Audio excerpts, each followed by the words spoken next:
Right, so we got a project coming on, and I don't know how to do anything creative, and I'm gonna try. So I have this old French Regency sewing kit box from 1820, and this is what the inside would have originally looked like. It would have had these inserts with these needlecraft accessories in it, and I'm gonna try to replicate it. And I don't have the same color fabric, sadly. I have like a burgundy red moire like rayon. Of course, it's not silk because I can't afford silk, but we're gonna try to replicate this. All right, so here's the box in question. I have it in brown. I also have it in white, like you saw on the internet. That one I can also work on too, because it's missing the original interior. And so I already started cutting out cardboard pieces and little lips. I'm going to cover all that in fabric and cotton to make it like tufted. And so we're going to have to put the fabric in the lid and in the bottom part of the box. Cover it with the fabric and get it to affix in there. And so I needed some like antique embroidery stuff to put in here. And it's very, very expensive to buy antique needle cases, antique needles, and what have you. So I went on Amazon and I got a kit. I'm going to just show you some pictures of the stuff I got on Amazon in a second. And I also got an antique, well, vintage antique sewing kit that I'll show you pictures of in a second when it was fully complete before I sort of ransacked it. And so I also found in my collection some very, very old, probably of the period, bone pieces here. So we have this, we have the bone buttons, we have antique actual needles in this case right here. We have a bovine needle right there. Focus, focus, and hands. We also have some embroidery work. And what else? Yeah, we have another bovine needle right there. Very interesting. We have Virginia, what's her name? Virginia O. Robinson stuff in here as well, along with the current replica pieces. Yeah, this is Virginia O. Robinson's fake tortoiseshell or pyrrolin celluloid pieces. Yep. All right, so let's get started on this project, and hopefully I can actually do it justice because I suck. I can't even sew. So I'm going to probably be using double-sided tape and also a glue gun because I can't sew the little inserts that are supposed to be in here.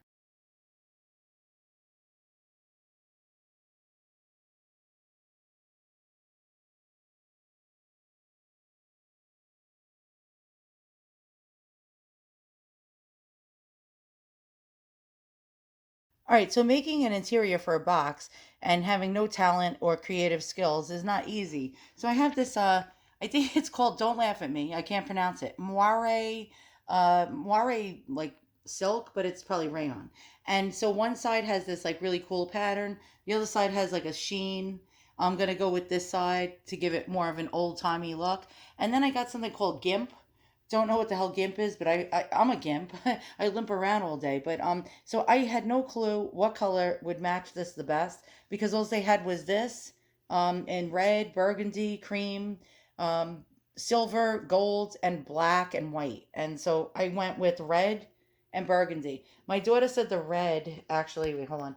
The red matches the best, but it's going to be off, if you know what I mean. Now, I also had some pink, like very, very light pastel pink little rosettes. And what I did was I took watercolor paint and I painted these red. So I can add, some embellishments. Now I'm going to use these little straps to hold the accessories into the box like this. You see how like this has a strap? I was going to get elastic fabric, but I could not find it in these colors. It only came in like white, ivory, and like black.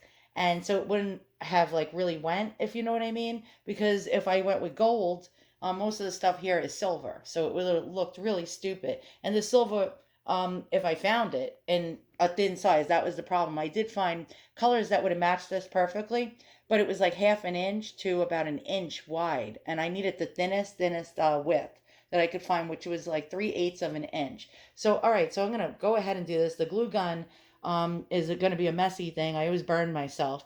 And double-sided tape. I have a whole bunch of like surgical cotton that I'm going to place inside. Attach this to these cardboard pieces here. I have two of them, one stacked on top of the other. One for the interior of the top, one for the bottom. And these little things I'm going to cover in the fabric and make a lip. to go around each corner of the box, so the cardboard piece that's covered in fabric doesn't fall into the box like it did here.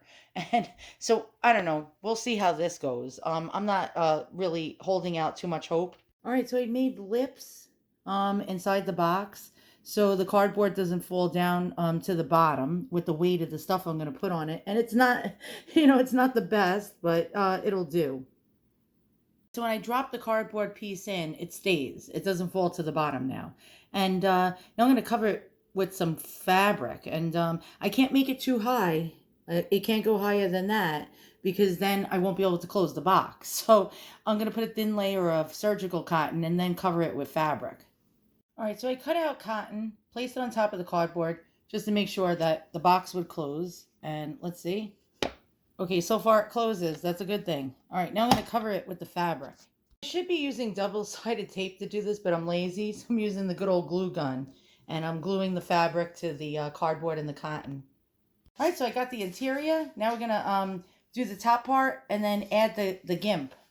The gimp. Okay, so now I'm trying to figure out where to position the stuff on the bottom rung and then to add the gimp to hold it in. So far, I guess this is the best configuration. All right, so all you advanced seamstresses and people that really know how to sew are probably going to laugh at my humble attempt. But let's see what happened here. All right, so I ended up abandoning the double-sided tape. I didn't do the top.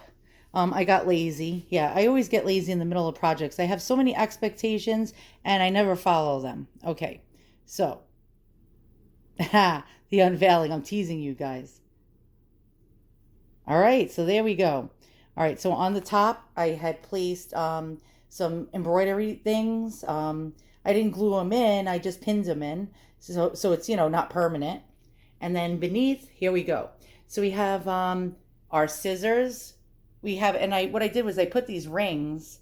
I don't know if you can see that. I put rings there so that you could pull this out and actually place things in the bottom of the box. And so we got our scissors, our needle case. We got our thimble. We got, I forgot what that thing is called. Some kind of shuttle, maybe. We got our fake tortoiseshell and our replica awl. And we have actual antique pieces here, the bovine needles. And again, I think that's called, what did I say it was before? Don't remember. My brain is actually lacking. And I threw the thimble in there. I didn't feel like making a little strap for it to get it to stay in there, but it stays in there well enough for now. And so there we go. So that's my little antique box, restoration, whatever you want to call it. I just tried to make it, as original as I could, even though it's not. It's definitely not original at all. I figured this was a fun project to work on. It probably cost me, yeah, it did. It actually cost me way more than I paid for the box, which was $20. So you figure I paid $18.99 for the accessories on Amazon. That came in a kit, like a 5-piece kit, like these guys over here. Then I paid another $5.99 for scissors on Amazon that looked like they were antique that I didn't use. Then I paid $8.99 on eBay for Virginia O. Robinson's sewing kit from about 1915 to 1919. Didn't use all her items, but used some of them. So there we go. Once again, thank you for watching another one of my videos. I had a lot of fun, and for you advanced, seamstresses out there, don't laugh at my humble attempt to try to make this look like it was actually at the time it was made, circa about 1810, 1820. So long, see you guys all soon, and on to the next project, hopefully shortly.